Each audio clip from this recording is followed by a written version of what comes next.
অন্নগড়ে বিখ্যাত শকুন্তলা মায়ের পুজো। এই বিকেলবেলায় সূর্য অস্তর পরে এই মা আসে, তারপরে পুজো হয়, সারা রাত্রে বলি হয়, অনেক নিষ্ঠাভাবে পুজো হয়। অনেক মানুষ দূর দূরান্ত থেকে দেখতে আসে এই পুজো। খুব জাগ্রত এই মা, শকুন্তলা মা। বিকেলবেলা আমরা গেছিলাম দেখতে, ঠাকুর এই সময় যায়। অন্নগড়ে এই বিখ্যাত পুজো,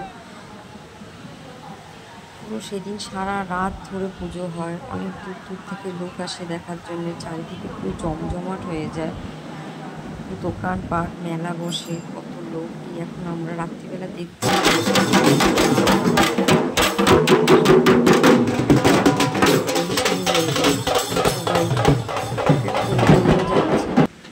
তো আমরা দেখতে এসেছি। কিন্তু ভেবেছিলাম রাত্রে হলে একটু হলে কম হবে, কিন্তু যত রাত্রি হয় তত ভিড় হয়, প্রচুর ভিড়।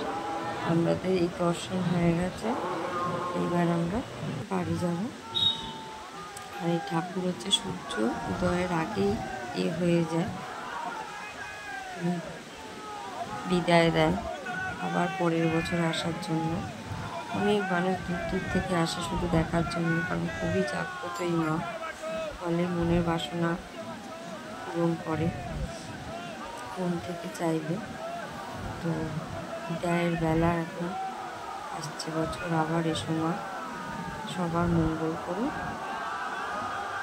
জয় শকুন্তলা মা।